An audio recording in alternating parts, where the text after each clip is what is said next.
Verðum við ekki að byrja þetta svona? Þú ræður. Við byrjum þetta svona. Það þekki allir þetta. Ok.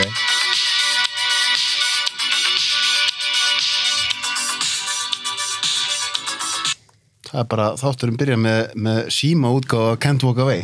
Wow. Saga, bara hendum okkur beint í djúpurina. Sagan á bakvið þetta lag. Erum við byrjaðir? Við erum byrjaðir. Wow, man. Já, við erum byrjaðir. Það byrja með síma útgáfuna af laginu. Ok. Taktu mækin þannig að hann sé svona af þér, svona já. Hérna? Já, en samt hann ég sjá á framan því, ekki svona taka svona. Hérna? Svona já, svona þetta flott. Hérna, já, ég sem sagt kokkur á millilandaskipi. Ok, hörðu, höfum þetta svona. Svona, já, þessi.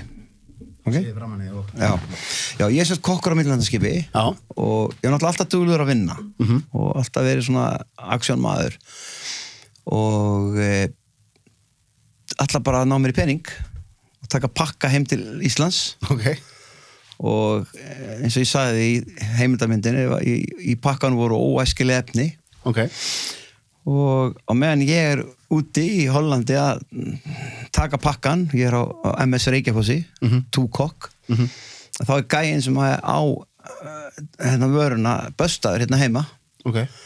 Og hann bara skvílar á mig. Hann skvílaði á þig? Og hérna, svo bara kemur bara fíkn á ytturhöfnin og ég bara 2 spýtbátar bara bormaður og bara, ég er handtekinn. Ok. Og hérna, settur í gæsluvarðhald. Ok. Og er í gæsluvarðhaldi í mánuð. Ég sitt í mánaðgæsluvarðhaldi í hérna, Síðumúlafangelsinu. Síðumúlafangelsinu, ok. Já. Með hérna, Geirfinnsliðinu var alltaf það. Ok. Í klefum hérna rétt hjá mig, sko. Ég vissi það ekki fyrir eftir á að þau voru. Og hérna, síðan hérna er ég færðu þannig á Skólarstíg, því þeir héldu ég að væri aðal umflytjandinn á landinu. Ég var bara aðal gaurinn í bransanum, sko. Akkur heldur það? Ég veit það ekki, menn náttúrulega, þetta var rosa serious dæmi hérna á sínum tíma. Ok. Hérna á þessum tíma. 78, 9. Og ég er sem farður yfir á Skólarstíg 9 og svo fæ ég loksins gítarinn inn. Það tók svolítið tíma að fá gítarinn, það þurfti svona að fá leyfi og þurfti að skoða hann vel hvort það væri ekki inn í honum og svona. Og sennilega var það ekki leyft í dag því maður ekki að tekið streng og gítarnum og bara hengt sig eitthvað. Ekki við að segja, tekið léttan Epstein á þetta. Já, en hérna, já, þannig að ég fæ gítarinn inn og þá bara kemur lagið og textinn. Bara there's a way every day to the problems that man just can't turn away. Because in this life people try to walk away and say it's okay, but I have seen a terror screen and it builds up like a monster machine. Og þetta lag kemur hérna. Svo á ég þetta lag svolítið tíma og þetta er náttúrulega bara kassagítar strömm, sko. Síðan kynnist ég Stengri Meinasinni, sem er algjör snillingur og góðmenn og góður drengur. Ég á honum ofsa mikið að þakka. Hann er að framleiða veiðihjól í dag. Ok. Einarsson, fræg veiðihjól, mjög flott. Okay. Hefur verið að gefa fossetum þegar hafa komið þetta fossetar. Eins og Buss og fleiri hafa komið heimsótt til Íslands, þá hefur verið keypt þetta hjól á honum, veiðihjól. Og já, hann var komið með svona synda þarna, mjög stemma, veist þarna eftir að hérna Don't you want me baby, lagið kemur út, aðeins seinna. Ok. Eftir það. Og er svona að byrja að koma með synda og síkvensa því að það voru ekki konar tölvur á þessum tíma, það voru notaði síkvensar sem var raun og verið bara svona lítið talva en þau verið að steppa allt inn í hana. Og hann og bróður hans voru svolítið undan sinni samtíð, voru að fylgjast með erlendum músíkblöðum og voru að kaupa ykkur að synda sem voru svona geðveikir flottir og í dag eru bara legendary græjur. Og hérna, hann fer að prógrama þetta lag og þá bara heyri ég að það er eitthvað að fara að gerast þarna, sko. Og síðan bara höldum við árum og ég haldi svona fullkonar áratu, ég hætti aldrei fyrir en ég er nokkuð ánæður. Ok. Og við vinnum hérna eitthvað að lögum og ég fer síðan í stúdíó og fæ Magnús Þór til að koma með mér og útsetta bakrættir. Maggi Þór og mikið í þessu lagi. Ok. Og hann á til dæmis útsetningarnar á bakrættunum og svo er eitt sem alþjóð veit ekki að Janis Karol syngur introið. Það heldur margir þetta væri ykkur önnur sönguna, þetta er Janis Karol Walker Ok. Janis Karol söng í Katt-sönglutnum og ofsalega góð jazz-söngkona og bara mega söngkona en þann dag í dag og ég sá hana við tókum þetta upp í stúdíunni og Didda Fiðlu sem var niður á Laugarásveg rétt á ameríska sendiráðinu og ég eitthvað að fara út í sjoppum og segi Janis og hey Janis og hvað hana maður og ég tala mér vantar raddir og hún var alveg já ekki málið, hún var bara í frí á Íslandi þá og kom inn í stúdíu og Maggi Þór var þarna með mér og við fengum þá hugmynd að láta hann opna lagið svona, þú veist, að því voru svona syntar sem lágu svona og svo töffar láta hann að koma með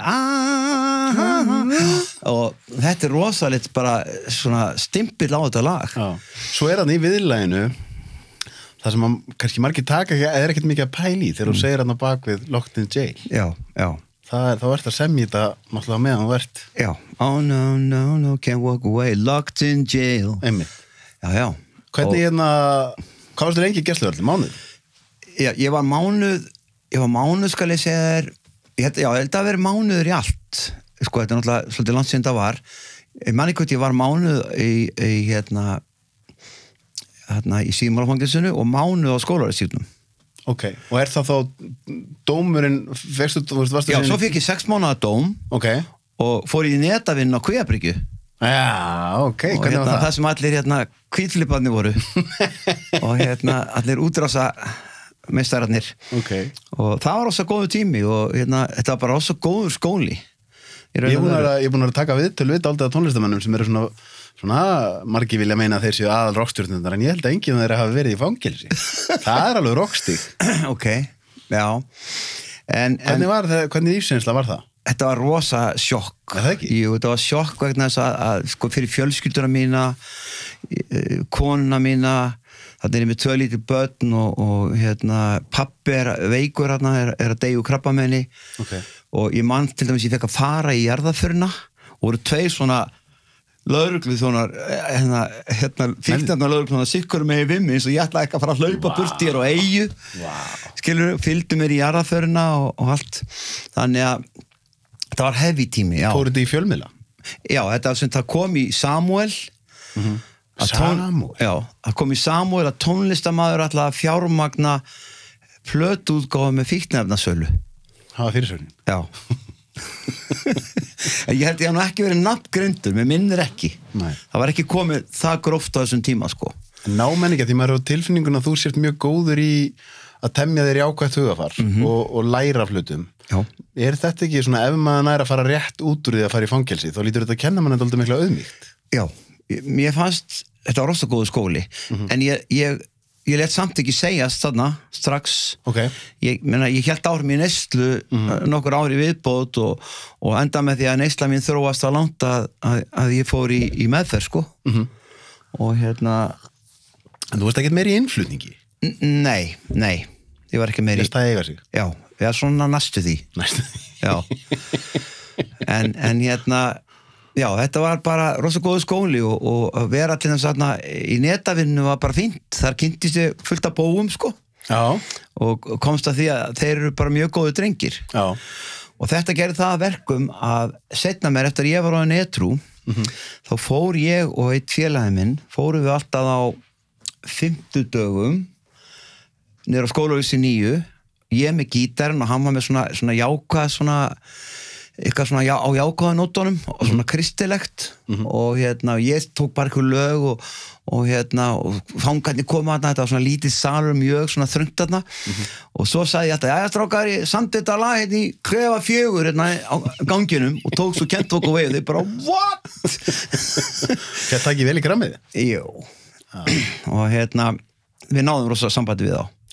Og ég enn að hitta stráka sem segja, veistu það Heppi, maður ekki, þú komst þarna í fangelsið, við komum alltaf á 50 dögum, þetta var alveg bara fast í marga mánuði að það hefði verið að hitta menn sem bara banki í mig og segja, ja, maður getur mér maður, þú veist að skólaverðist í 9, ég er bara búin að edru síðan maður, ég er bara ákvað að fara í tólsporin og bara vinna prógamið og nú er ég bara giftur og börn og börur og allt skilur við.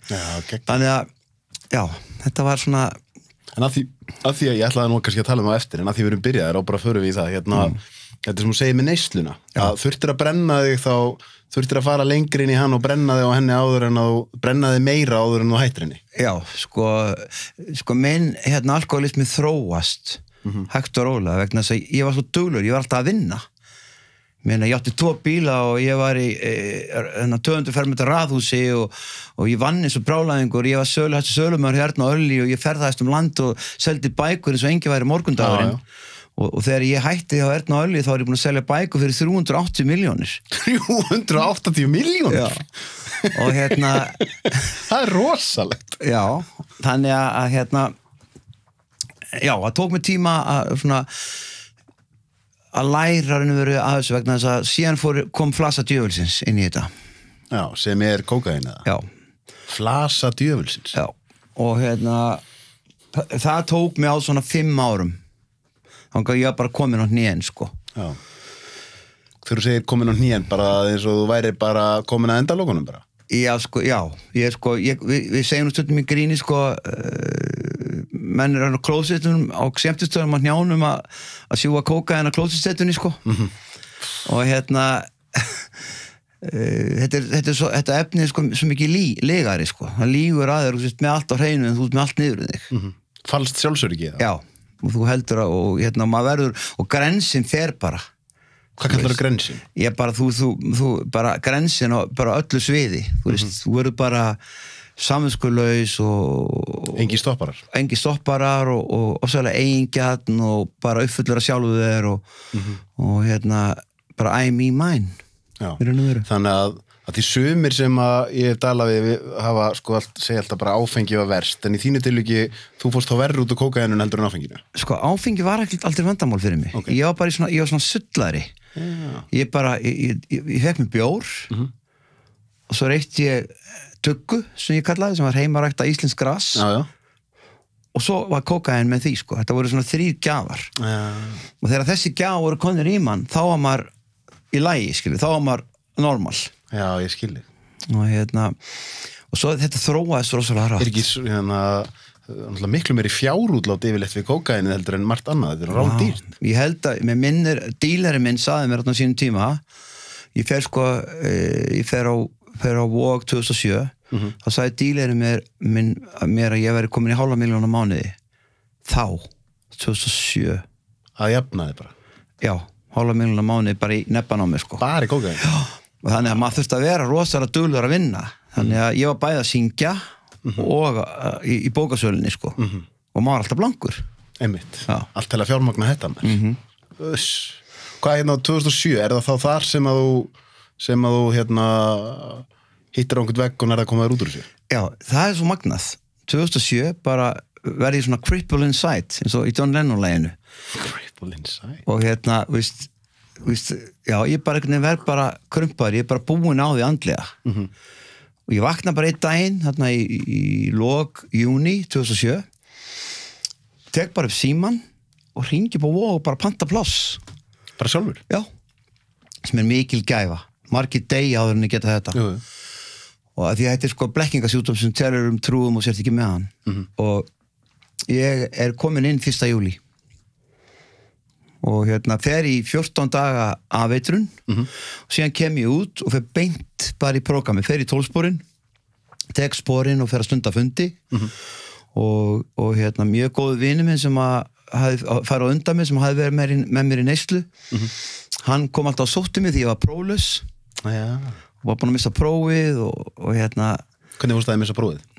Og fræður rakstur eða neysla? Var að keyra drukkin. Já. Klassíst. Og samt sko ekkit bíllinn eitthvað að rása. Nei. Ég búin að vera að sulla bara heila nótt og taka örvandi og mér fannst ég alveg verið í lagi, skilurðu. Og svo að keyra heim og bara allt innu bara 5 morgun. Já, hér. Þannig að fyndast það við að ég var að keyra manneski upp á Vík í meðferð. Og var að koma tilbaka í Mosó og þá stoppuður mig. Já, en hér. Í dag líti ég þetta allt sem bara góða hluti. Bara blessun? Já, og ég veit ekki hvort þú ef þú séð heimildamyndina að þá var svona slókan í henni vandamálinu eru eldi við framfarana.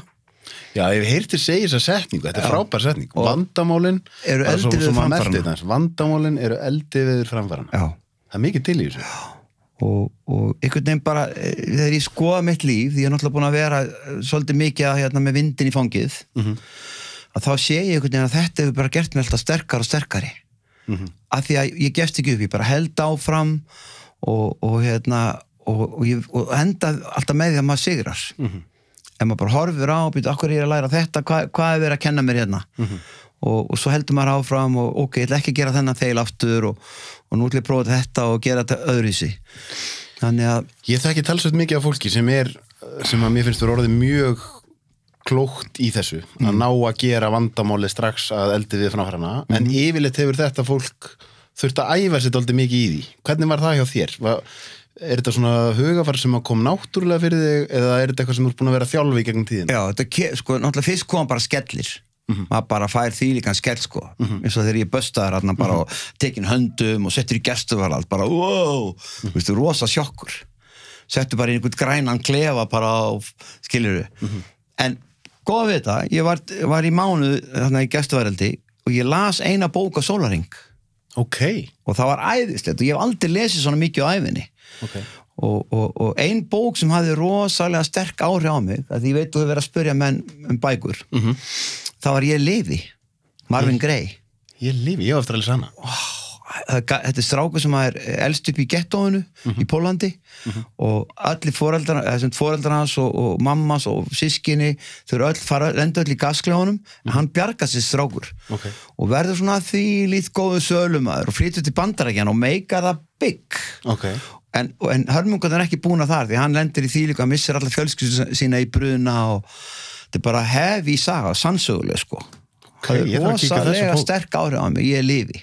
Ég lifi. Var ekkert mála að því að maður svona, einmitt, þegar að dyrunum er lokað á fangakljónum, var ekkert erfitt fyrir þig að hafa það mikla stjórn á hugunum og það að einbeita þig við lesturinn?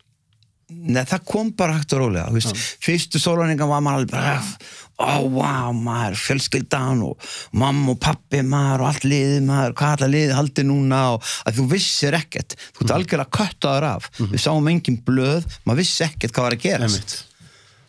Og svo komum við alltaf annars lagi, minn, við ekki bara koma með þetta er bara, þú veist, við erum komið með þetta hérna, svo sem átti efnin maður, hann er búin að viðurkenna allt og þú veist, voru svona að segja manni að, veist, bara koma með þetta. Ok. En eitthvað var ég ekki alveg góður á því. Ég satt í gæstarhaldi í mánuð og Og last. Og las bara, já. Og það var bara mjög góður skóli. Þannig að þegar ég horfði tilbaka á erfiðu hlutan í lífið mínu, þá þeir góðir uppi staðið. Einmitt. Ég man eftir ég hitti þig einhvern tíðan, ég veit ekki hvort að þú manst eftir þessu, kaffitár í Borgartúninu og það var, held ég, daginn sem þú fórst í gjaldþrot eitthvað slis. Og þá svo mig, nú er ég frjáls. Og þá hugsaði ég mig, þetta er maður sem að kann að sjá það jákvæða í erfiðleikum. Já. Þetta er alveg magna, sko, og það var ótrúlegt, sko, hvernig það vatt upp á sig. Og að laga þökjana húsinu sínu og vera svo stemt að hinum í lenginu til þess að borga þeirra viðgerðir. Og enda í gjaldþroti. Já, sko, ég held að ég væri með unnið mál. Ég skilji. En lögin sögðu að ráðu sem væri blokk sem lægi út af og ég bara að gefa sér að borga í samvirkninni. En hvernig að því minnst þetta vera einhvern veginn svo oft þessi svona, hvað segir maður, þessi slagsmál hjá fólki sem að egóið segir af hverju ég, þetta er ósanngjarnt, en síðan annar hluti sem segir, heyrðu, þetta er búið og gert, hvernig getum við gert það best úr þessu? Já. Eins og þetta, því vandarlega hefur þið fundist þetta ósanngjarnt. Já, þetta var gremja og ég náttúrulega í neyslu fyrst til að byrja með þegar þetta byrjar. Þannig að maður erðalega skramur og reyður yfir þessu. En svo einhvern veginn eins og ég segi, núna þegar ég horfði tilbaka og hugsa þetta, þá er ég bara æðislega fegin að þetta hafi gerst. En ég missi allt, ég meina, konan lappar út, ég tapaði þessu þakmáli og ég gerði gjaldþrota. Þannig ég stend bara allt innu upp með ekkert, bara eitthvað plastboka og brúslóðuna í gám. Það var svoleiðis bara? Sem síðan ég gaf allt sem við áttum í ABC hjálpastarf. Ég ákvað bara, ég ætla bara að byrja på nýtt, ég ætla að byrja með hreint blað og gaf bara allar gömlu möblurnar og dótið sem var í íbúðinni bara í ABC. Hvernig tilfinning var það? Það var ætla gott. Nei. Jú, það var også gott að byrja bara svona nýtt uppaf. Og þá fór ég að vinna í plötu sem heitir nýtt uppaf. Já. Kekja, ég þekki fólk sem hefur gert þetta. Það hefur bara losað sig á allt sem það á. Og það lýsir því sem skrítinni tilfinningu, en óbúslega frelsandi líka. Já, og svo tók ég það ákvörðun að ég myndi sem sagt fara í svona less is more. Já, og svona hvað heitir þetta sem kallað svona minimalismi? Já, þá bara ég í lítill íbúð í dag sem ég leigja að fyrirtæki sem á þessa íbúð og ég með 8 bolla og 8 hnífa, 8 skeiðar og 8 gafla og bara 8 öllu, minnum mig frekar en 6 og 4 handklæði og 4 þvottapoka og eitthvað bara svona lítið öllu. Já, það ekki dálítið málið? Maður líður bara miklu betur andlega eitthvað og stundum ég byrjar að safna aftur þá byrjar ég bara að losa mig við. Já, ég nefnilega að finna þetta núna, ég haf búið að vera að safnast upp hjá mér og þá fæ ég alveg svona, ég hef búin að vera undanverið með óstjórnlega löngun til að byrja að losa mig við. Já, og það líka bara eitthvað ég veit það ekki og ég fekk við þetta, Sölvi, við að lendi þessu öllu að sita uppi bara með allslaus, konulaus, gjaldþrota og húslaus að þá einhvern veginn bara fekk ég nýtt vjú á lífið. Ég fór að hugsa að byrja, Heppi, þú ert á miðjum aldri, þú bara að vinna svo skeppna alla æfina, sangaðir einhverju veraldu drastli, einhverju steipukassa, búin að vera að borga þessu hlaupandi eins og hamstur á hlaupahjóli, að borga alltaf böngunum með einhverju gauðra sem sita bara í böngunum í jakka og hann borgar og ég hleyp og hleyp, skilurðu og ég bara sagði, hvað eru að pæla? Hvað sérstaklega Íslendingar? Þetta ekki tilgangur lífsins. Nei. Og ég fekk bara nýtt vjú á lífið. Þetta er vel lýst hjá þér. Já, þetta var... Við erum dálítið mikið í þessu stundum svona, eða maður stendur þessu stundum að vera komin í bara hamsturinn á hjólinu. Já, og þetta eitthvað sem innprentað í okkur og þú veist, maður að kaupa sér íbúð og síðan kaupa maður sér raðhús og svo fer maður í einbýlishúsið og þetta verður eitthvað bara, þú veist, það aldrei nóg og svo kemur þetta og kemur hitt og maður ekki tappi yfir því. Nei mitt. Þannig að ég aðeins bara ósa hamingju við að bara eiga ekkert. En ekki hinliðin að því samt þegar þú ert alltaf í einu svona allslaus, kemur ekki að því að þú þarft svona eitthvað haldreipi? Í sjálfsögur, sko, ég náttúrulega hafði trúna og ég hafði bænina. Já, ég ætla að spyrja þig, þannig að það hefur verið haldreipið þitt. Já, ég bara, sko, ég lagði af barnaskapinn, hætti í búddismánum, ég hafði verið í búddisma í 28 ár. Ok. Það sem ég var með altari heima hjá mér og var í svona kvölds og morgun athöfni í búddismannum, svo kallari kirjun, sem allt í lagi og allt í góð með það, en ég fór bara aftur heim. Hvað kallar að fara heim? Ég fór bara aftur heim til Guðs, til Jesú og bara fór bara beð bæninda mína sem amma hefði kent mér og ég fann bara eitthvað frið og svo fór ég að heyra rödd tala til mín. Okay. Og bara heilu textana, sko.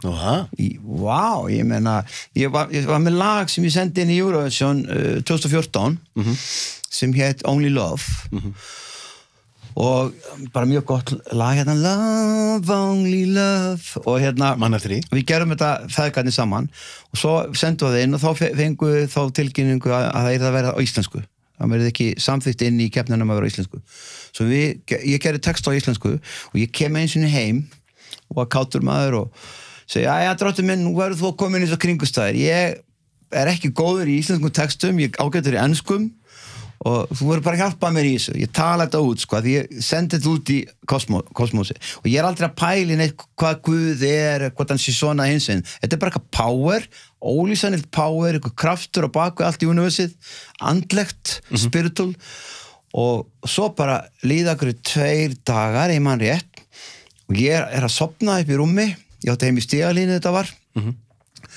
allt innu vaknaði við það ég heyri penn og blað ég sem, what?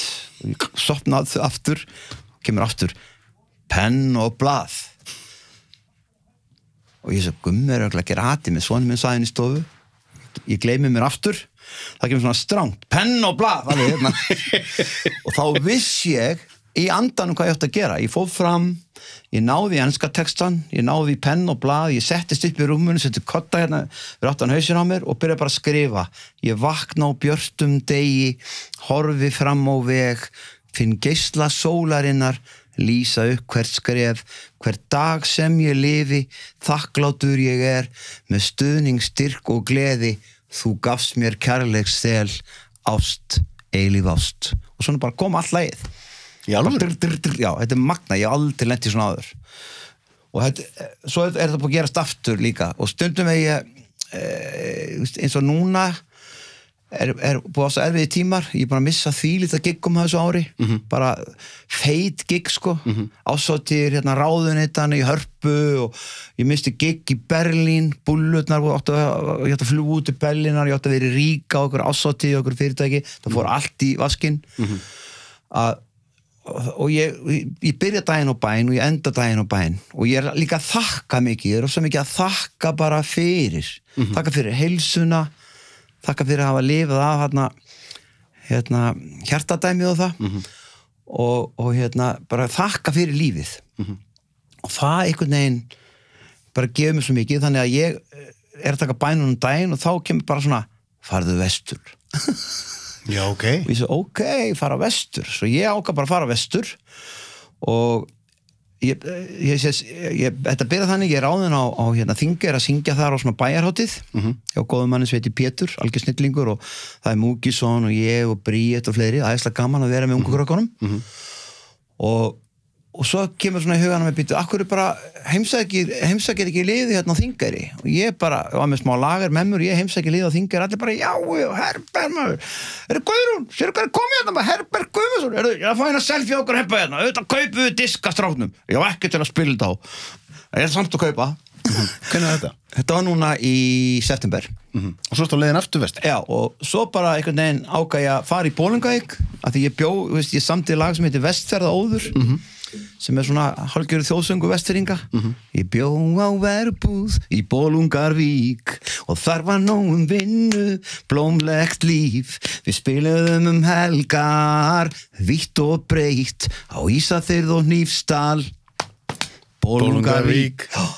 Og ég ákvað bara að fara og hitta bolvíkingana og það bara svona þvílíkt vel tekið. Þannig að hérna, nú ég bara að klára þetta svæði hérna og hérna, síðan fréttan að mér hann Dóri sem með húsið og ég náði að taka eitt gigg þar á hann að fór úr 55 manns niður í 25 og síðan var einhver maður sem hringdi mig og það var brúðkaup á Ísafirði og það var 200 manns í því brúðkaupi og svo kom allt lockdownið þarna eftir það.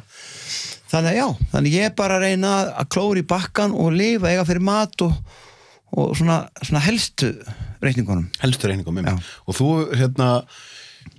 þú alltaf verið þú ert rosa duglegur, þú veist einmitt þetta Takk fyrir það. Já, bara verið þér að því, þú átt að skilið þetta einmitt þetta svona þetta hark sem að, þú veist, margir myndi ekkert nenna, þú veist, eins og þetta að vera bara að banka á hurðir og selja diska, selja bækur og eitthvað svona. Svo gaman. Já, ég hef nefnilega íhugað það þegar að bóki mín kom út og það svona, hugsaði að ég ekki að taka bara Herbert á þetta og keyra hringinn í kringum landið og byrja að banka á hurðir og selja bókina. Þess að fólk virðir þó ekki verið nema bara það því að það verið svo gaman, sko. Já, sko það sem ég heyri núna, fólk talar að það er bara svo ánægt með að bara listamann sjálfur er komin. Einmitt. Og bara, það er bara æðislegt.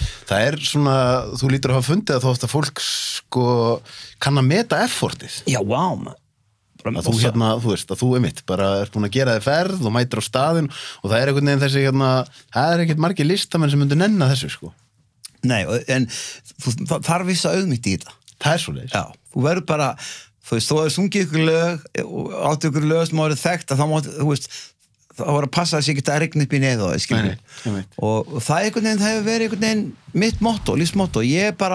Það sem að sölumennskan gaf mér, ég var náttúrulega 28 ári í bókasölu, að hitta allt þetta fólk og lesa fólk og ég stend mig ofta því, ég er kannski með einhverjum bónda og ég er bara komin inn í fjós, hann er bara að mjólka, já Gunnar er að mjólka og ég er bara, sætt Gunnar minn ég er fyrir Örn og Ölli með landið í Ísland, já, hvað segir við eða þú veist, þú torpaði minn í tæknuölsettið já, erum maður ekki að taka eitt, skilurðu að þá er ég bara komin á sama level á bóndin og ég bara komin í sveitina sem ég 12 ára bara á Vastnesinu bara með Eyjólu bónda, hann nýbúinn að fá mjaltavél og að setja á beljurnar og mjólk og ég bara fann að endurlifa það og svo fer ég bara að segja við Gunnar bónda, já, ég var nú í sveita á Vastnesinu maður og ég handmjólkaði nú einu sinni, þú þurftu nú að reyta beljurnar í gamla dag, það þess nokkuð núna nei, það var ekki það var bara, þú veist eitthvað vitleysa. Ég ætlaði að spyrja, ég ætla að setja síma minn í samband. Já.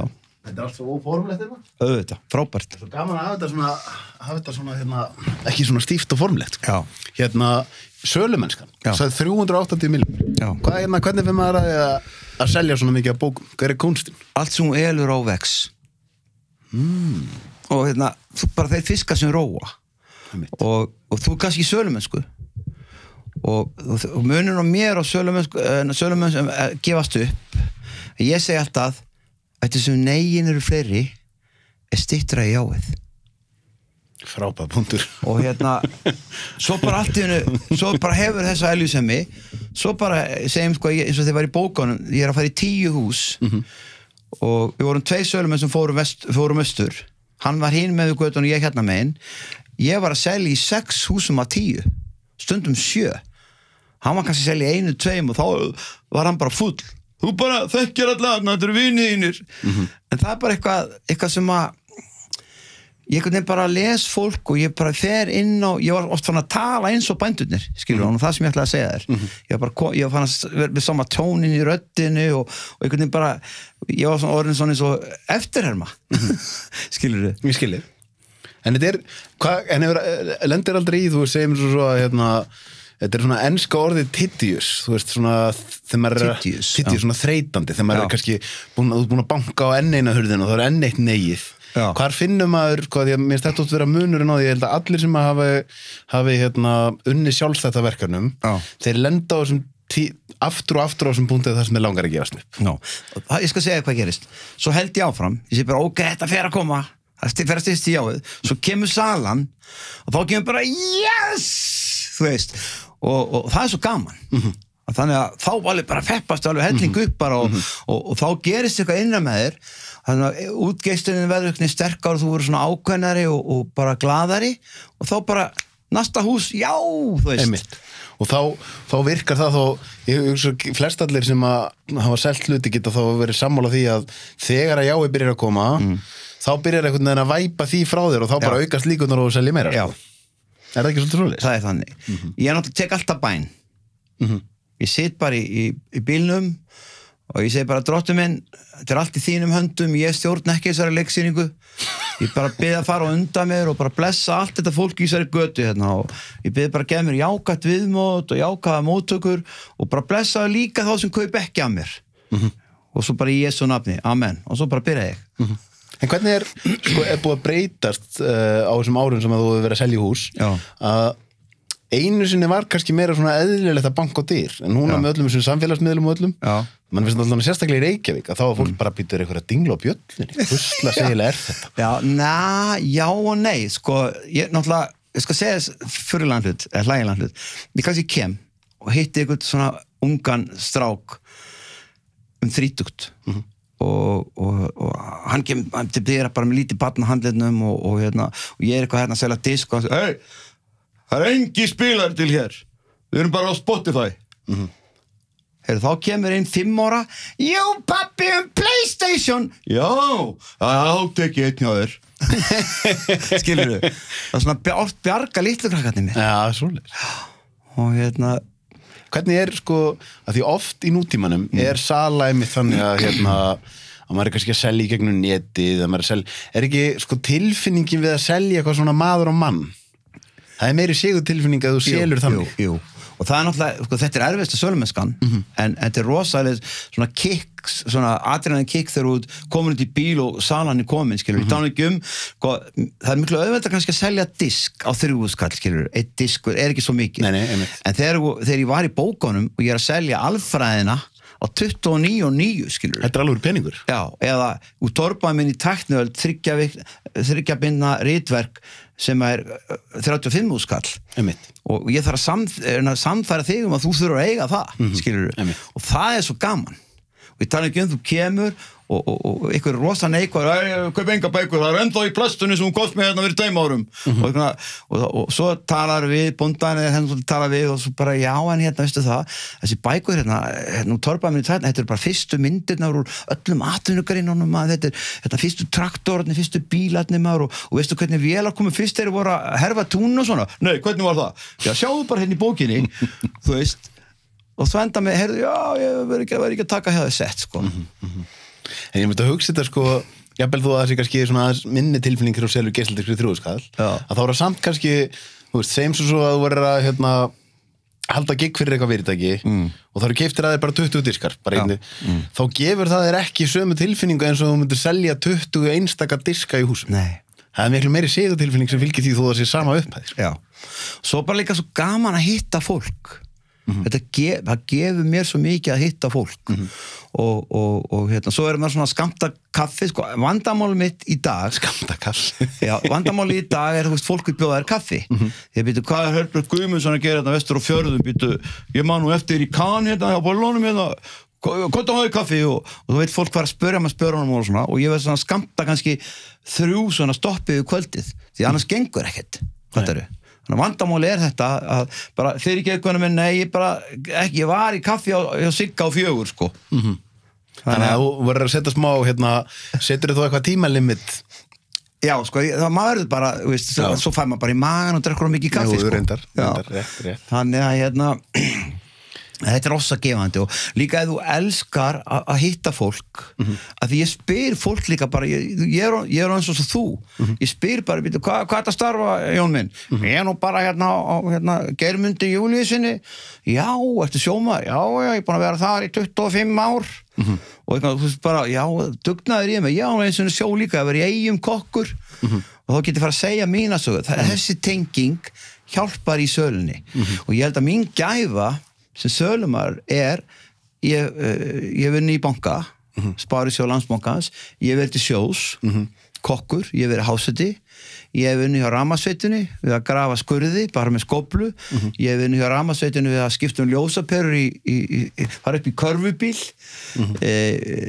ég hef sittið inni, ég hef verið í sveit, ég hef mjólka beljur þetta er svo mikið sem maður hefur gert Þetta er fjölbreytt að ég næði að tengja allstar og ef ég veit ekki alveg hvað er að gera þá spyr ég menn, já, ertu í hátækniðina, hvað er það? Og er að spyrja menn út í það Manstu eftir einhverju svona sölum þar sem þú bankar upp á hús og færð síðan bara allt í einhverja gífulega áhugaverða sögu frá einhverju einstaklingi bara þeirra líf Já, eða sko maður segir hérna fræga Já Ég er að selja hérna á Suðurnetunum manni gott að vara stokkseri Eyrarbakka og ég kem að banka og það kemur kona, ung, svona nokkuð bara hugguleg kona til dyra með rúllur í hausnum og ég fór eins og að vinna fyrir almenna bókafélagið þannig ég var að selja Laxnes og eitthvað fleira en ég var yfirlt alltaf í Verðnöðli í gamla og ég kem að til hann og hún segir bara Herbert minn, ég er mikið áhuga á bókum og döð langar í Laxnes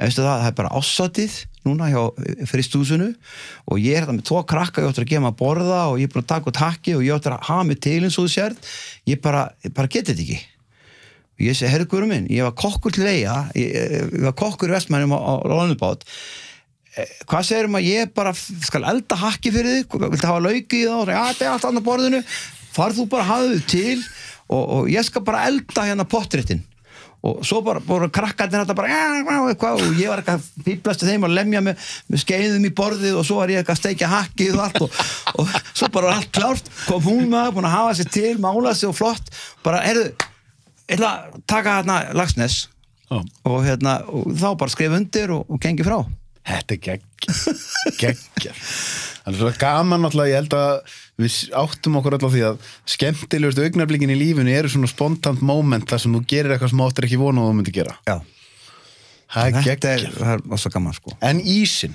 ég man nefnilega eftir því þegar ég var að æfa í vörklass upp í Fellsmúla Já þegar ég var að lifta sem mest, þá höfum við vorum 3-4 strákarnir sem vorum alltaf að lifta saman og við tókum alltaf æfingar svona eftir að menntaskólinn var búinn og svona, þetta við verið svona kringum kvöldmataleiti sem vorum að æfa, stundum eftir kvöldmat. Já. Þá fannst okkur svo gott að fara við kölluðum þetta alltaf Hebbís. Stikkfrí. Hvað hét búðin? Stikkfrí. Já.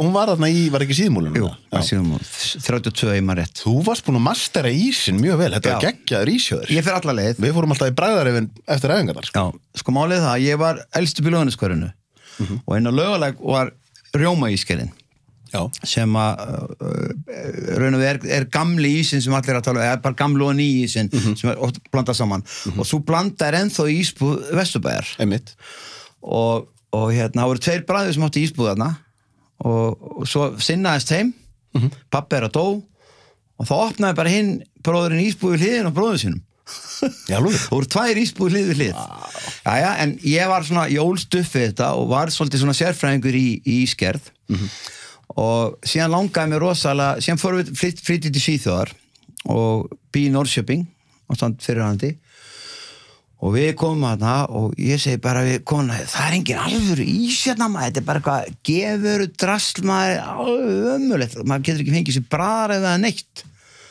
þá segir hann, þú eru bara að opna ísbúð þá já, ég geri það bara heyrðu, ég fretti þá að vini mér Íslendingnir í Marjanalund, hann átti svona Taylor ísvél ég bruna til hans og ég skoði þess að vél þetta var bara flott, svona, bara antik Taylor rosa góð vél ég kaupi hana á honum og síðan kaupi ég aðra vél líka og við fyrir bara að leita húsnæði nema í millitíðinni fer ég til Ítalíu og bara læra ískerð. Ítalandi kunna nú að gera ís. Já, svo ég fer það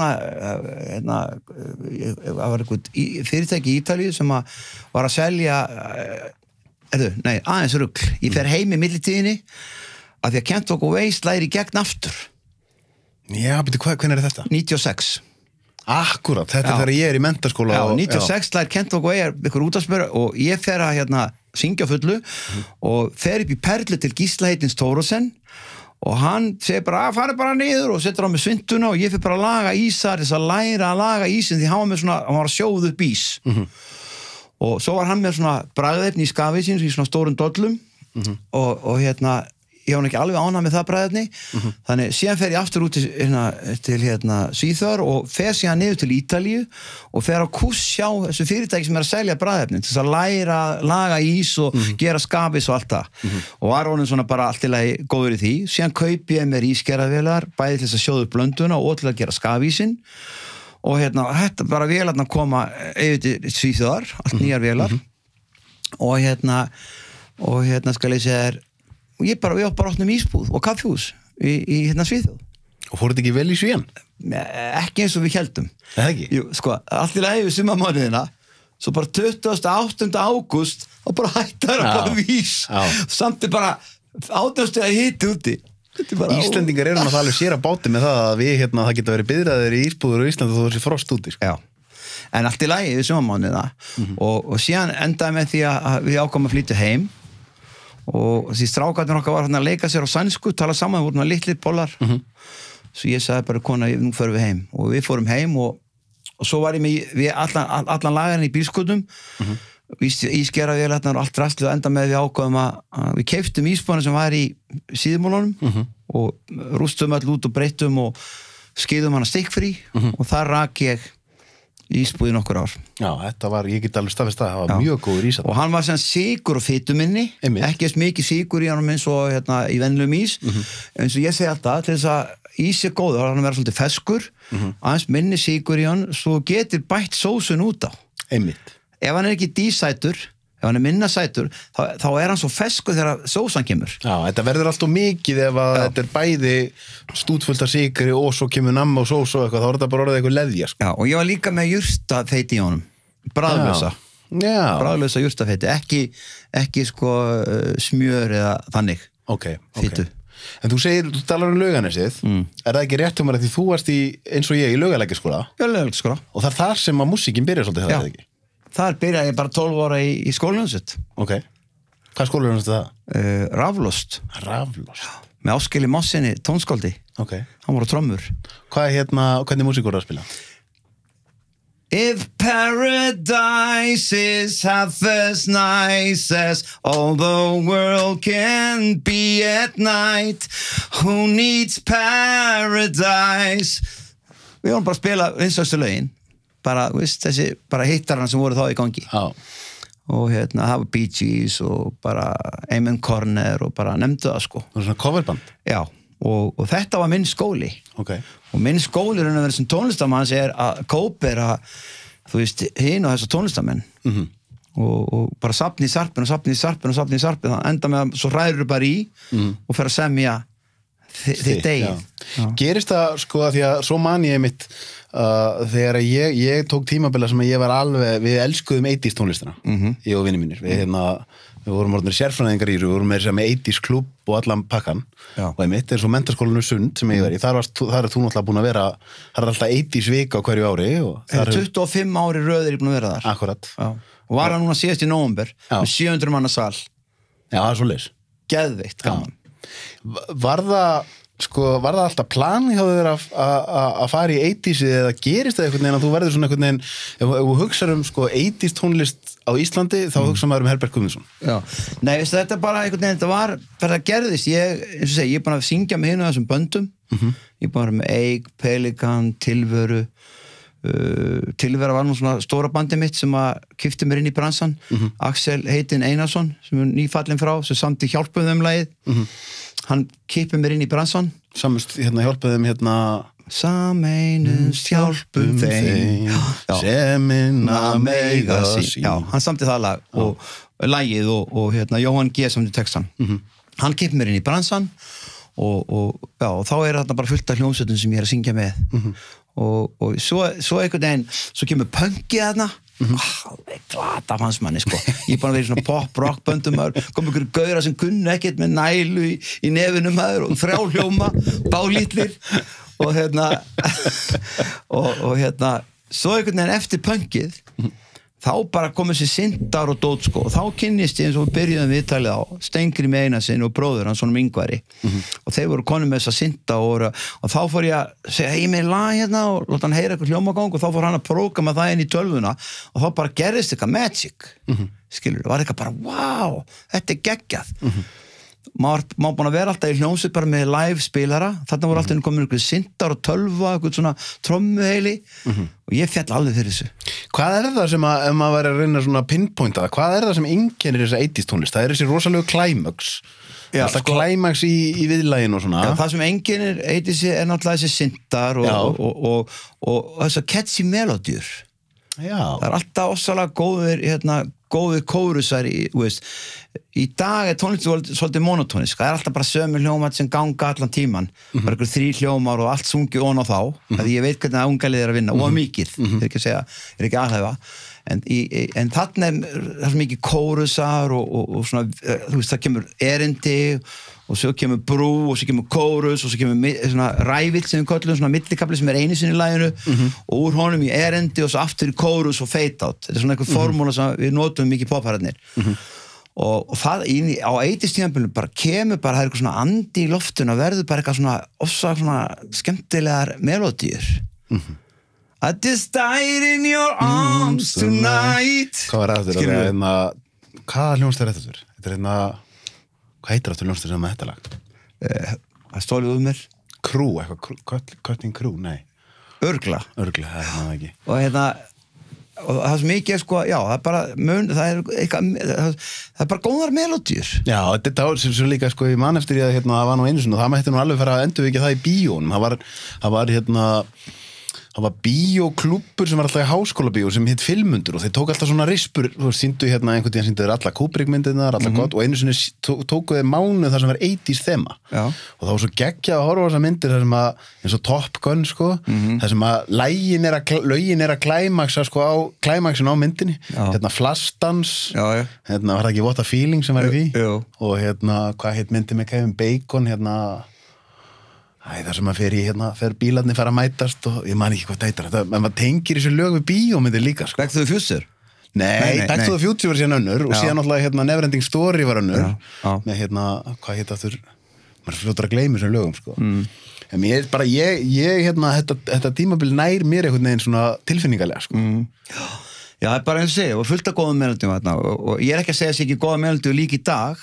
Nei. Og það er fullt af, ég samt var svona keen fyrir melodíum, eins og Lady Gaga-læginu sem hún söng með leikaranum, það snertir. Með Bradley Cooper, já. Já, það snertir mig og svona lög, það sem er svona, eins og ég kalla kjöt á beinunum, sko.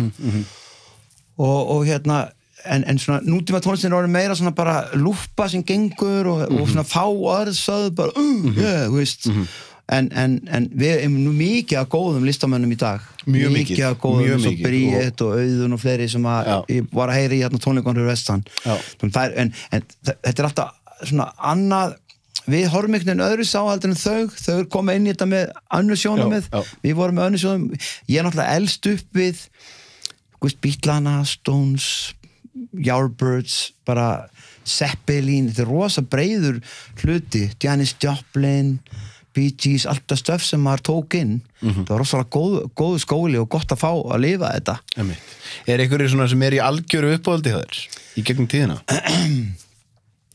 Ég fíla Simply Red rosalega Simply Red, já Við söngarni Simply Red bara geðu ykkur ég er svolítið svona já, svolítið hort til hans svona sem þetta fyrst í þau þeir en ég er náttúrulega hlusta á allt og ég fíla Bee Gees þar lærði ég hérna að láta röddina víbra ég tók inn á öllum þessum kóperingum Stones tók maður á sínum tíma Zeppelin tók maður á sínum tíma það er svo margt þetta er svo góðu skóli Þú hefur verið að gigga dálítið mikið Já Nú er náttúrulega bara búið að vera stopp á því Já Hvað hérna vonandi getur þú verið að byrja aftur Já Planið, þú ert að fara vestur Já, ég ætla að hérna vonandi verður einkapartí svona sem ég er að sækja í Já og svo náttúrulega klára maður að hitta bolvingingan og svona sem að veist, og alltaf þegar þú ferð svona þá kannski kemur bling, hvað? Og ekki koma til mín Já, einmitt og líka bara heima eða eitthvað vonandi verður nú bara verður hérna samkomu takmörkunin víku fljótlega þá getur þú farið í ég fór ekki helt fyrirlestur hann í félagsheimilinu á Bolungavík hvað heitir þetta? Það er mjög gaman að vera þar sko. Það var flott sko.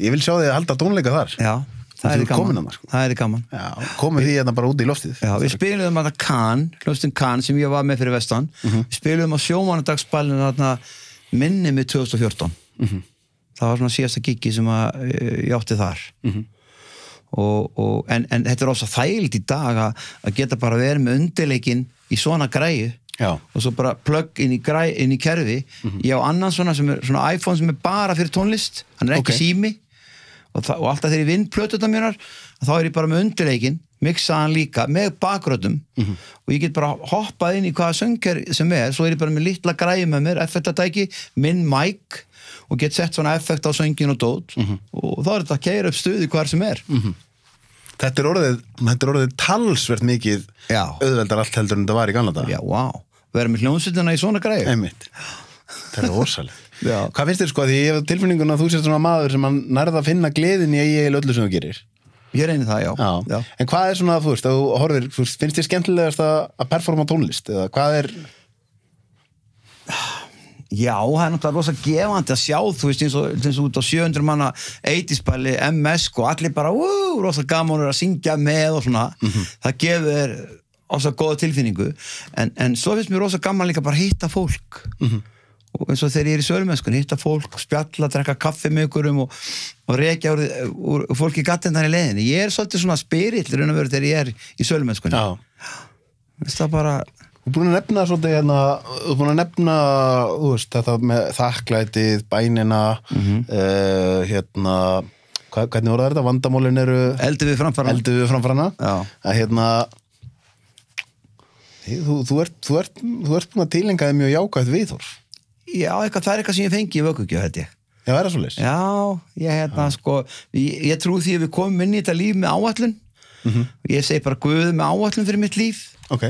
Og síðan ef þú ferð út af áætluninni þá kemur svo dökki og krukkar í því sko eða neikvæðöflin orðað þannig og hérna síðan það er svo mikið atrið að fara þá aftur inn á brautina og vera í þessu flæði Hvað gerir maður til að halda sér á áætlun og vera í flæðinu? Ég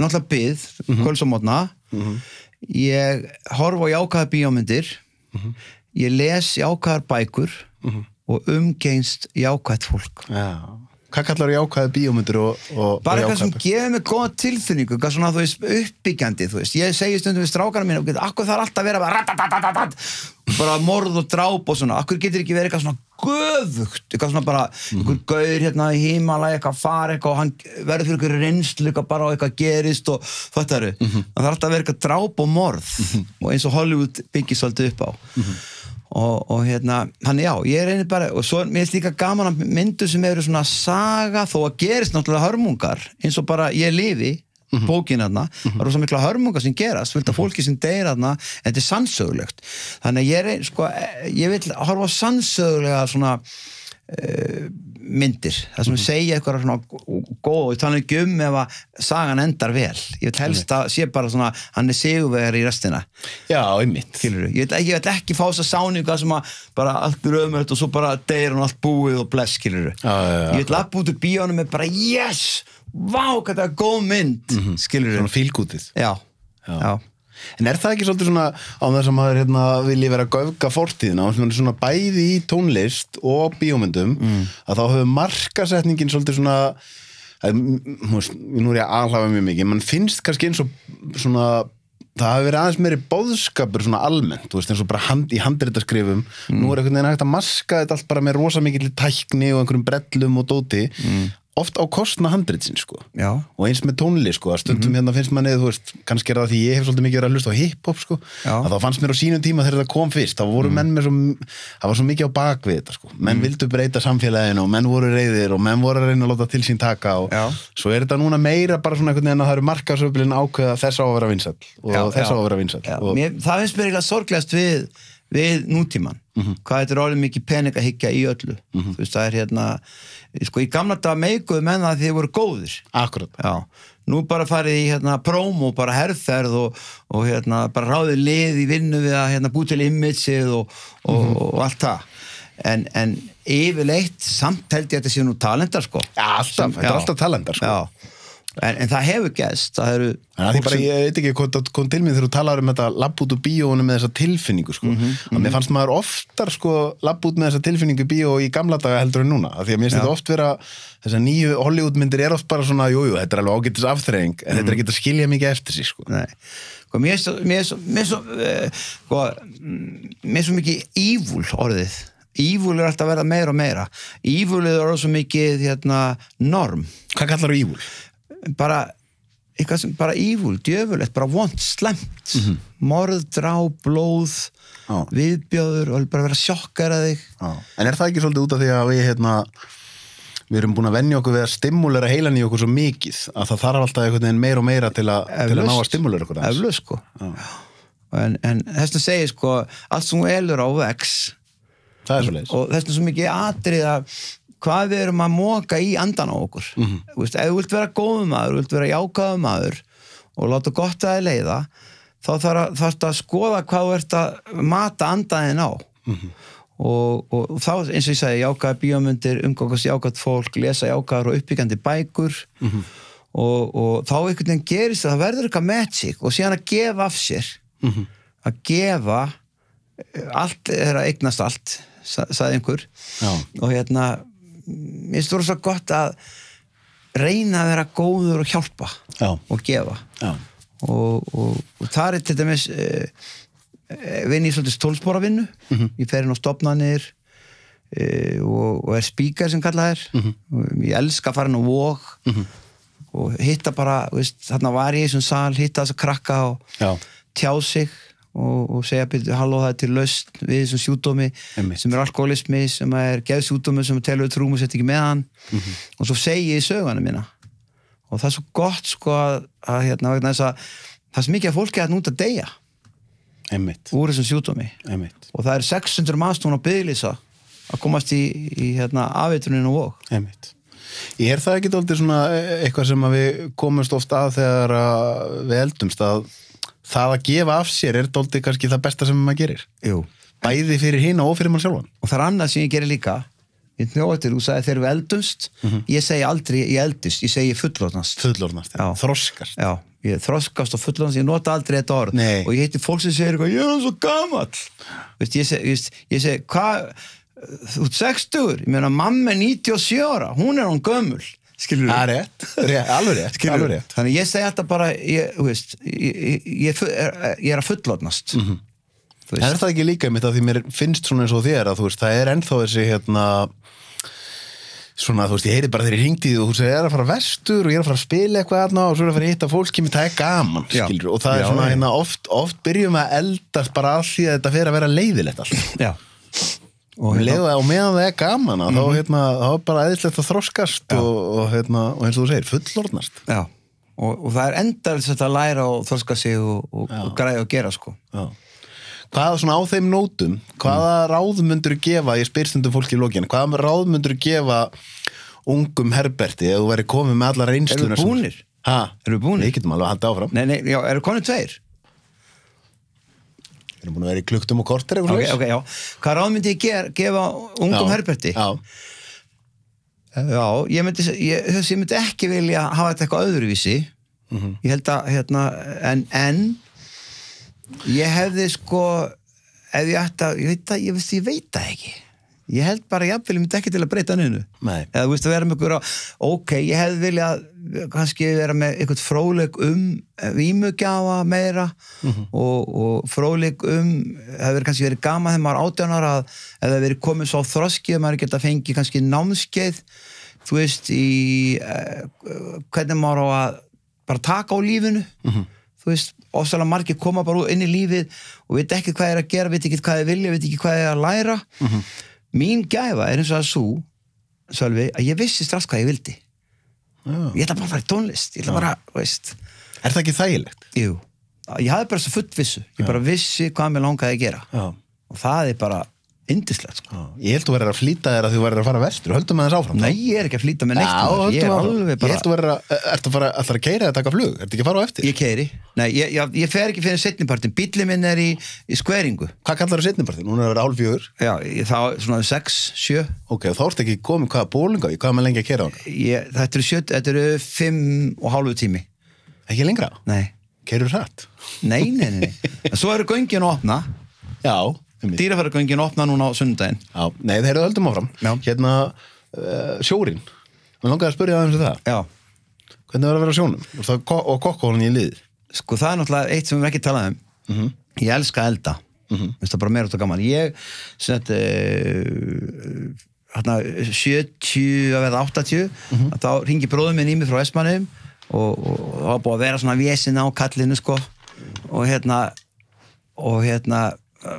kom honum í vinnu að því ekki að vera alltaf í þessu poppi og tómt vesinn og bull og þannig að hann hringir í mig og segir það laust þetta pláss á Bergvafe og ég fer bara á Bergvafe og fer að kokka og er heila vertið með Líð Ægisinni frá Gylfi Ægis Líður heitinn og ég bara, það er bara einhver stór svona skuffa bara inn í opni og það bara henda bara hakkið í og lauktum og eftir og einhver bara krytti og svo bara hendist þetta til og frá og þá maður allir komið pottrétt skilur og síðan bara var ég að kokka meira og minna bara í mörg ár til sjós og ég var á Gullberginu og Huginn, ég var á Bergvafi ég leist á loðnunni leist á loðnubátum og það sem að þetta gaf manni voru mikla tekjur Já, eru menn þá, þegar menn er að kokka á sjónum, eru þá á sömu launum og... Nei, þú ert á 1,25 1,25? Já. Hvað er þá, hvað eru menn að fá eða þeir eru bara...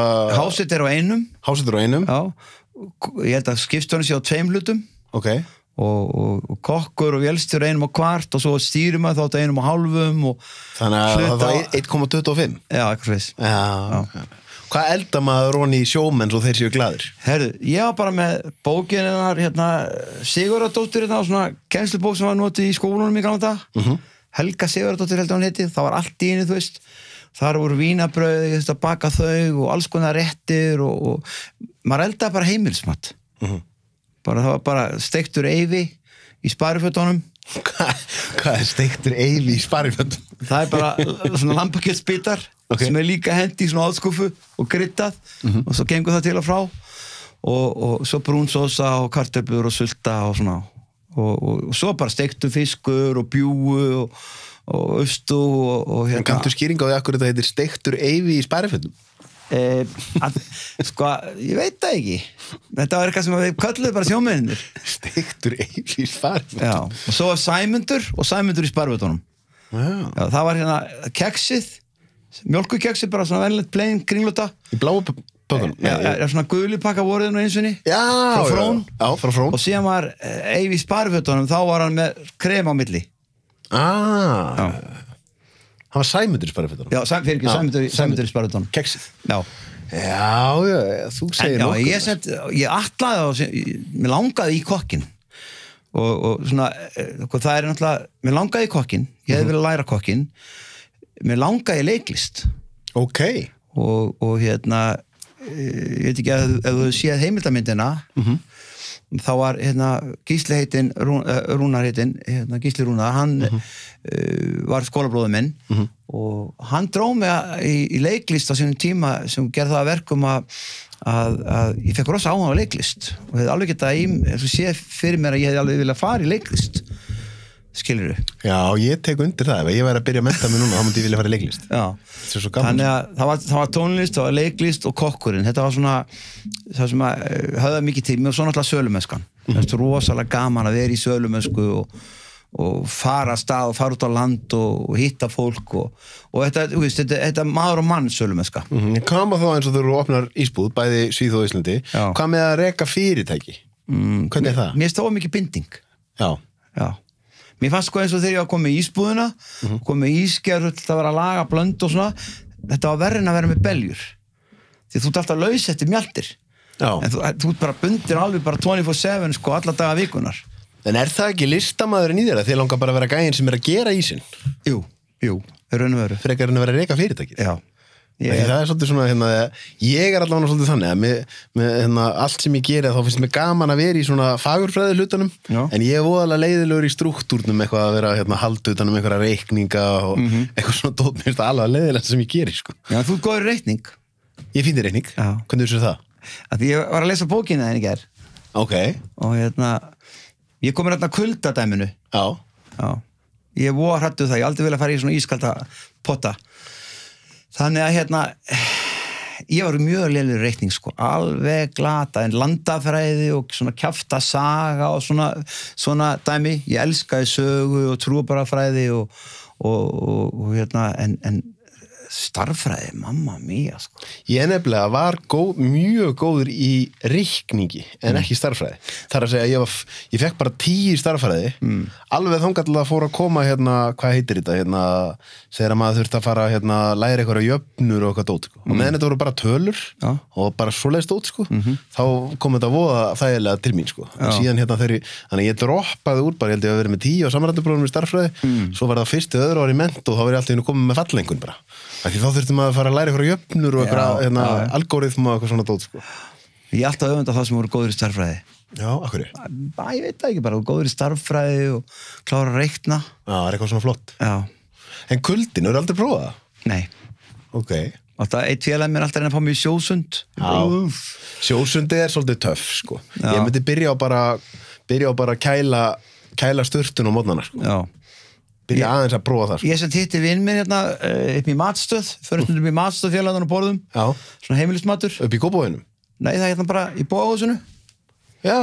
Matstöðin, mjög svona heimilismatur, æðslega gott. Þá hitti ég vinn minn sem að ég sá hann að ég var að fara til þín í spjall.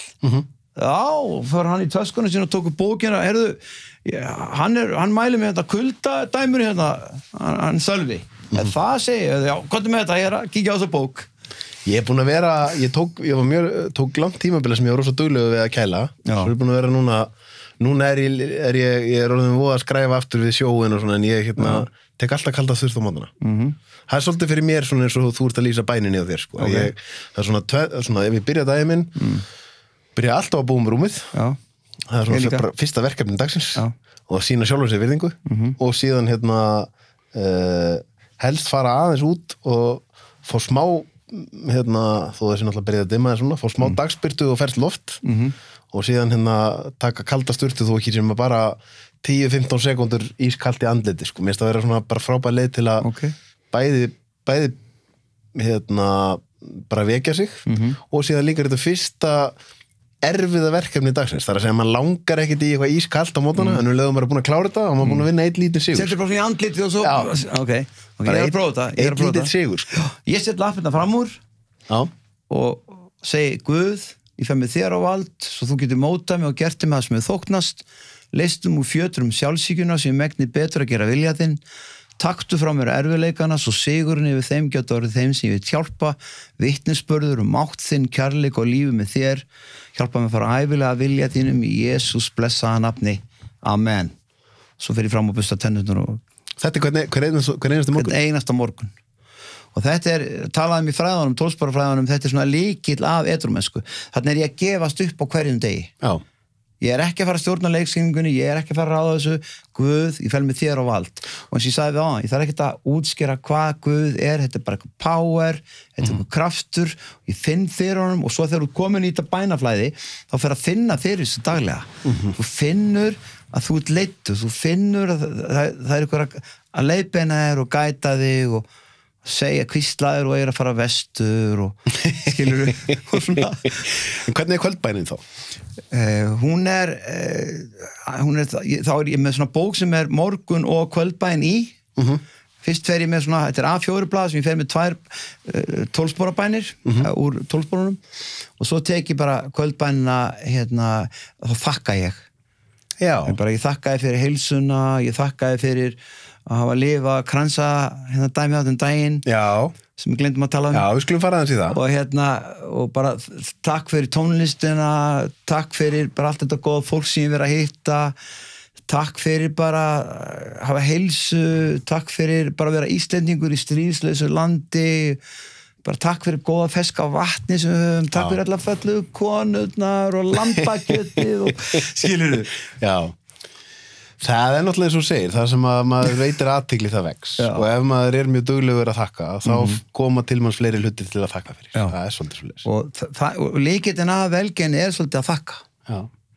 Já, það ég hef lesið dálítið af bókum þar sem svona sérstaklega 2 einstaklingar sem ég hef lesið mikið eftir sem heita Tim Ferriss og Dave Asprey og þeir hafa verið að taka viðtöl við svona það sem maður getur kallað kannski svona high level fólk úr öllum geirum og það sem þetta fólk þau 2 einstöku atriði sem þetta fólk á mest sameiginlegt að það stundar einhvers konar núvitundræfingu á hverjum degi og það stundar þakklæti.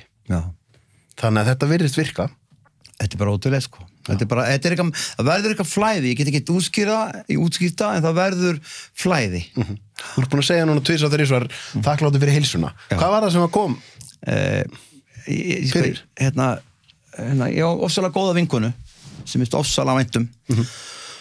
Hún góðu vinir og hún við verðum að fara saman í golf bæði ellendis og heima og sem dregur mig fyrir árið síðan dregur hún mig í golf og verður bara kennara minn í raun og veru yndislega góð manneskja hún heitir Ellen og og ég fæ bara rosa áhuga á golfi maður yes, þetta svo gaman maður og ég með eitthvað byrjandi að setja svona og við spilum fyrir 2-3 út í Spánar og ég fæ kennara þar og svona og bara mikið allt þeirra sem bara spila á hverjum degi því ég náttúrulega atvinnum poppari og maður bara syngja kannski helgar þá hefur maður bara mánudag, þriðjudag, miðvikudag, fimmtudag til þess að fara á golfvöllinn og ég tek svona rosa framförum ég byrja með 55 í forgjöf í maí í fyrra og komin í 8,4 í dag það er röð framför Já, og svo núna í janúar þess ári þá fyrir ég að finna svona alltaf einu sinni vakna, ég finn svona sem svona hálfgerð svona þussabit yfir hvað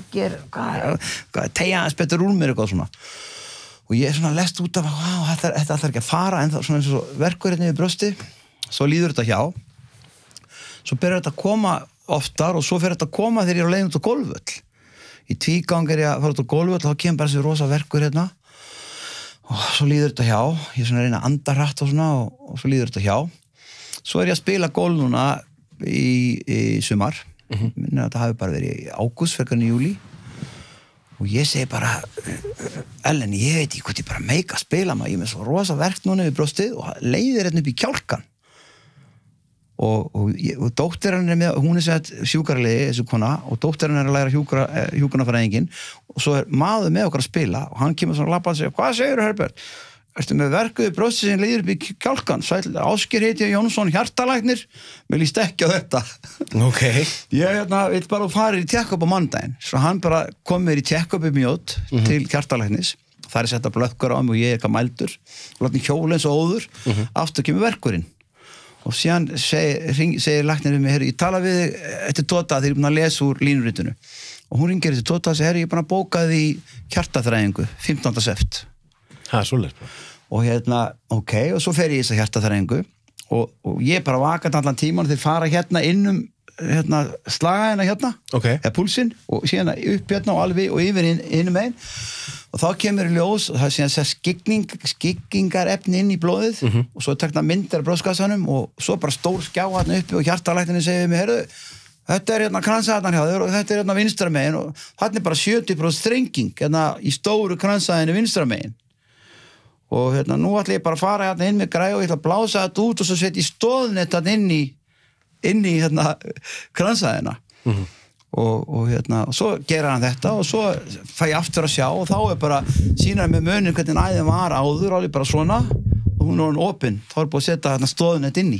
Og hvernig virkar þetta þegar maður er búinn í svona? Þarf maður að, þarf það að passa þig á einhverju? Nei, ég er bara einhver 4-5 tíma upp á Landspítala, þetta er frábært maður og þjónustan hjá þessu fólki og bara þjónustan í heilsugerðunum okkar er bara frábær, gott fólk. Og nei, síðan þarf ég að taka eina svona litla töflu í 6 mánuði til þess að hjálpa líkamannum að koma í veg fyrir að líkaminn afneiti netinu. Ok. Og hafni þessum aðskotahlutunum. Ég skil. Og síðan er bara fylgst með manni en þetta er algengasta dánarorsök í vestræna heimi. Það er kransaðastífla. Menn bara ignora þetta, er ekki að pæla í þessu, svo allt bara hníga með niður og seint. Einmitt. Og þannig að þetta bara snildin einn, verið að spila. Úrbúinur hress eftir þetta bara? Já, og allt blóðflæði líka mannum ekst. Já. Og líka niður í vinin. Þannig að þetta er svona þetta hefur bara mjög góð áhrif á allt blóðflæði líkamanns. Já, bónus. Já. Ég ætla að spyrja það út í eitt. Gleraugun. Já. Er það ekki rétt hjá mér að þú ert yfirleitt með svona litu gleraugu? Jú. Eins og Bubbi svolítið. Já, ég var með sama lit og Bubbi, svona appelsínugul. Já. Og svo breytti ég yfir í, þetta eru sjóngleru sko. Já. Ég þarf að keyra með þetta og ef ég ætla í bíó til að sjá texta þá þarf ég að vera með þessi gleru. Hvað, en akkur er liturinn? Bara einhvern veginn betri fílingur? Já, veistu það, guli liturinn gefur manni rosa svona ró og fíling og þessi litur gefur mér líka eitthvað svona töss sko. Svo ef ég komin svo er ég með önnur það sem eru aðeins ljósari. Já. Og þá þau eru Já. En þau eru líka sjóngleruðu sko. Já. Er svona gleruðu góð líka til þess að blokka út Já, nú eru frekar sterk ljós það er mjög gott að vera með þetta. Já, þetta dempar allt svona. Já, einmitt. En ég safna gleruðum, ég á alveg bara ég á blá og gul og rauð og ég á bara, þú veist, sett heima. Og þú ert með hringlaða því mamma mín er svo mikil hippi og hún beið einu sinni svaf einu sinni heila nótt í biðröð eftir að komast á tónleika á bílunum. Já. Og hún er alltaf með Lennon-gleraugun Já, ég hef alltaf fílað þessi einhvern veginn. Ég veist það væntu þessi sko. Sérðu. Hei, Bono? Þetta er alveg eins gleraugu Bono með mér. Já, þarna kemur þetta mér. Mér finnst þetta svaka töts að vera með svona fjólublá kringlótt gleru. Þetta er töff sko. Töff. Þannig að mér skáðan þessu. Og einhvern veginn þetta er orðið bara einhvern veginn svona, bara ég skilurðu. En svo þegar þeir gerðu heimildamindarplakatið, þá voru glerugun einhvern veginn svona, þú veist. Já, með. Já. Og mér finnst það bara allt í lagi. Já. Bara góðu lagi. Geggjað. Og það vendarlega líka, er þá þægilegt eins og núna, nú ertu að fara að keyra vestur og þú verður stóran hluta tímanum að keyra í myrkri. Já. Það er eitt af því sem böggar mér svolítið þegar ég er að keyra og að vera alltaf að fá sér ljós á móti. Þá er ég með sér ljósari. Já, svo prófaði ég að svona keyra langa leið með svona aðnætuleið með svona gulgleru og fann ég miklu minna fyrir ljósanum sko. Já. Miklu þægilega. Já. Dempar svona árið á augun. það það en hérna, þetta mjög þægilegt ég einhvern veginn, já líka bara plain já, fullt að glerugum maður Þú aldrei peltið að fara í leyseraðgerð? Nei, ég ætla ekki Nei, mér finnst að vera ómikið krukk einhvern veginn í mig Já, ég gerði það, ég er náttúrulega einn af styrtaraðalunum í þessum þætti eru sjónlag sem framkvæmdur leyseraðgerðin á mér Já og ég, því ég var með gleru og linsur en ég hef bara aldrei verið betri heldur en eftir ég fór í þess að leyseraðgerð ef ég set upp gleru þá það bara mitt þess að fá svona fá touch, bara fá lit sko. Já, en einhvern veginn mér finnst að vera svona einhvern veginn trademarkið mitt einhvern veginn bara Já þú veist og hérna, ég bara fíla það svört föt og svona litu gleru Já Það rockstjörnu stíl yfir þessu sko. Leggst ekki vel í að vera að fara vestur bara? Jú, það er líka bara það gefur mér svona öryggiskend sko að vita það að ég áttar að hitta nokkra í víkinni sem ætla að kaupa mér eitt og diska og svo giggarna fyrir vestan og þannig ég fæ smá salt í grautin Einmitt, upplifir ekki ennþá að það smá munur á landsbyggðun og það minna stress á landsbyggðun Jú og svona sóttarótti ekki eins og rosalegur út á landi eins og hérna í bænum Já, það góður punkt Já, rosalegur sóttarótti þetta mist orðið bara að þú nú lítið talað um það mist það bara orðið út úr kortinu Þetta orðið út úr kortinu Já, ég mist orðið alltaf að spritta sig og með grímum og spritta sig aftur og kemur inn í bónus og út úr bónus og spritta þetta orðið Ég alveg sammála Já, en ég ekki að tala niður að menn getur orðið veikir og með undirleikjandi og allt það Nei, en þá það einmitt þetta maður getur maður ekki að gera lítið úr COVID maður ekki að gera lítið úr þeim sem undirliggjandi sjúkdóma en það hjálpar ekki neinum að vera að festa sig í ótta allan daginn Nei, það eykur bara líkur á að heilsaðin fara niður og rosalega sáning metjunar að á þessum ótta þeir tala ekki manna bara Akkurat og eins og óttar var nú að tala um daginn að bara, þú veist, það bara nýjustu tölur sko bara, þú veist, 28 smitt ég sakna þess og ég get þá bara komið út hér að segjum nú svona, að því nú veit ég fyrir víst að það talsvert af fólki yfir níræðu sem hefur jafnað sig á COVID af hverju einu viðtölun sem við heyrum við fólk sem að sko fór hræðilega illa út úr COVID eða einhver sem getur ímyndaðar hversu frábær frétt það væri að það væri viðtal við 93 ára gamla manneski sem segði já, ég fór í gegnum þetta og bara til að róa gamla fólkið skilur og segja já, heyrðu geggjað af því að staðreyndin svo, jafnvel þó þú sért gamall þá eru flestir að fara í gegnum þetta sko og maður svona Akkur, það þess að median elur alltaf ótta Ég veit það Já, það selur, óttin selur Þetta margi þetta og það fyrirsögnin, allir bara ég var að tekka á þessu skilurðu Já, en síðan alveg til hinsegin fréttir sem selja líka sko. Já, það? Veist, já, ég meina ég hugsa alveg að það væri mikið lesin frétt ef það væri viðtal við manneskju á tíraðisaldri sem að sagði ég komst í gegnum COVID og ég er bara flottur á því sko. Já, og það hefur gerst Það hefur gerst algjörlega sko. Algjörlega ég ætla nú ekki að fullira það sé einhver yfir 100 ára aldri en ég veit fleiri en einn yfir níræðu sko. Og það skrítið að fjölmiðlarnir sé ekki að leita þessa einstaklingu uppi sko. En þú veist, þetta bitnar á okkur eins og fjölskyldunni nú á ég móður sem 97 ára sem á Eyr og þarna fyrst þá voru næstum 4 mánuðir sem fengum ekki heimsækjana og nú aftur komið lockdown á Eyr þannig að það greindist ykkur smitaðar Þannig að þetta rosalega leiðilegt og get ekki farið og knúsa mömmu og svona. Já, rosa sárt, sko. Ekki það að maður gerir ekki lítið úr því að það er gott að verja viðkomustu hópana. En einmitt, þetta gleymir sko að það að fá ekki einmitt, eins og segi, knúsa mömmu. En hugsaður að eiga mömmu sem 97 ára. Já, ekki. Veistu hvað hann sagði um daginn? Hvað? Herbert, þetta ekki hægt. Ég segi, mammin, hvað ekki hægt? Nú, já, svo gömul. Já, það æðislegt, mamma, við hafað það sem lengst. Já, þetta dauði sem ég þekki Nefnum hann ég Sýsti mín, skilur Gekkja maður Já, en þegar þú segir þetta ég hafði ekki hugsað þetta, en ég er búin að fara talsvert út á land, sko, mikið í sumar og nokkru sinni núna í haust og það er rétt, maður upplifir eins og sé aðeins svona rólegri yfir öllu það er minni, kannski það bara því mitt að ég upplifið allan á mér, þegar ég fer í mikla streitu þá er auðveldara fyrir maður að fara í ótta og það er meiri streita í Reykjavík heldur en á landsbyggðinni. Já, sko, sem sonu minn ég var náttúrulega 7 börn voru ekki spurt út í börnin ég var 6 blóðtengda og eitt sonu minn eða 2 synir mínir búa á Eskifirði og hann segir þenn sonu minn Herbert Junior Herbert Ásker að hann segir bara, pabbi, ég kem í bæma ég bara kem í Ártúns brekkuna og bara finn ég bara stressvíbrana og bara, hvað gott að komin austur aftur Já. Ég samt finn þetta ekki að ég náttúrulega svo mikið borgarbarn. Ég alveg sammála, ég líka borgarbarn. Og ég bara elska að vera hérna í bænum og ég einhvern veginn ekki að taka þetta inn. Alveg sammála, en ég hugsa að ef ég hefði fæðist út á landsbyggðinni, þá myndi ég örugglega sækja þangað aftur. En af því ég fæddist í borginu og ég algjört borgarbarn, þá ég bara vanur því, sko. Já. Og einhvern veginn bara ég ekki að taka inn og ég reyni bara að vera, náttúrulega eftir ég var tók til í rústum fortíðan og var edrú, þá hvíli ég mikið meira bara í núinu, ég bara rólegur. Og þá ég ekkert að láta bögga mig, þú veist, hlutina. Þannig ekki mig, ég tek góða bæn og svona hugleiði og reyni bara að anda inn og svona og þá þetta bara yndislegt, sko.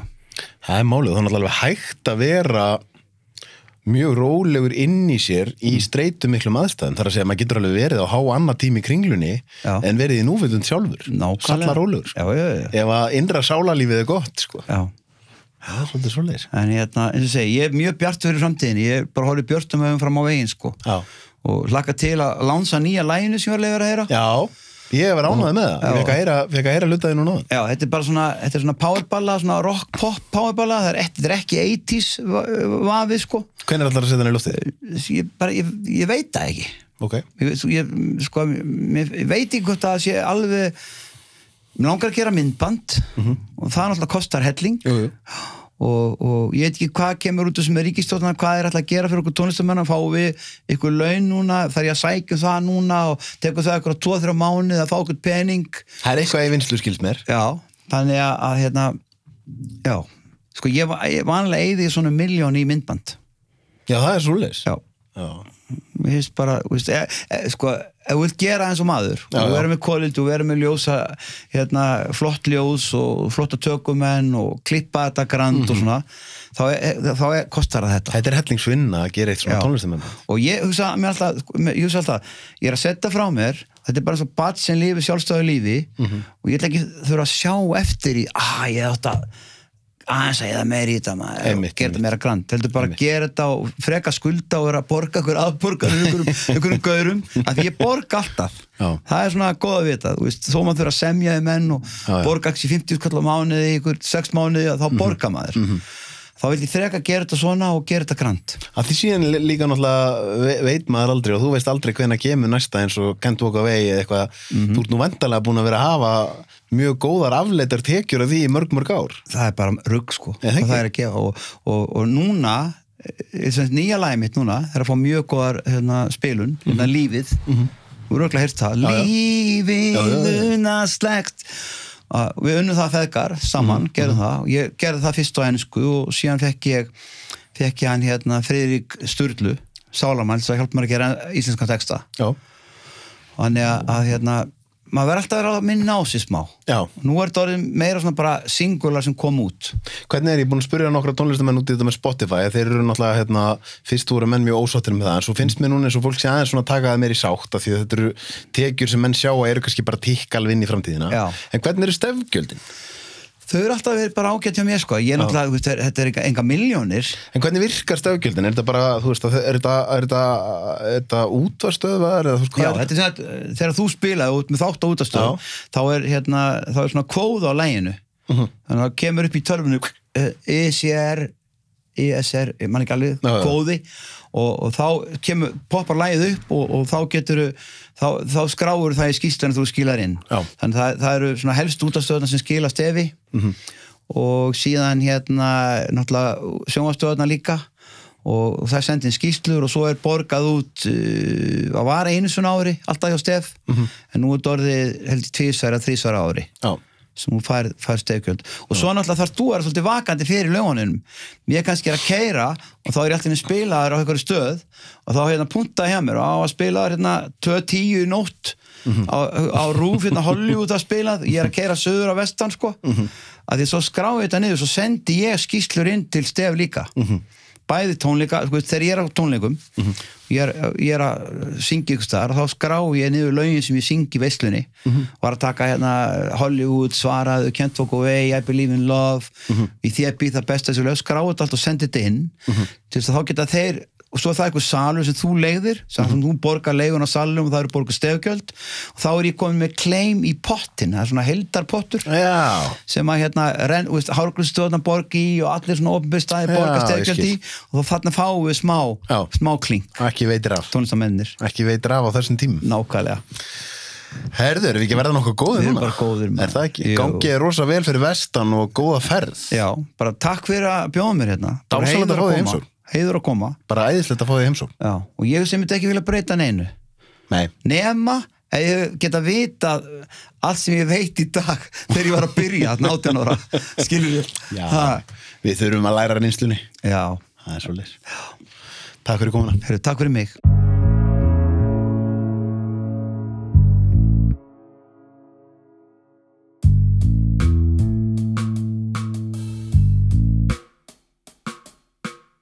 Takk æðislega fyrir að horfa og hlusta á þættina mína. Ég kann ótrúlega mikið að meta það. Það eru þetta þið sem að gera það að verkum að ég get verið að halda áfram að gera þetta. Og mig langar að biðja ykkur, það væri rosa vel þegið, að subscribe hér á YouTube rásina mína eða á Spotify eða podcast appinu.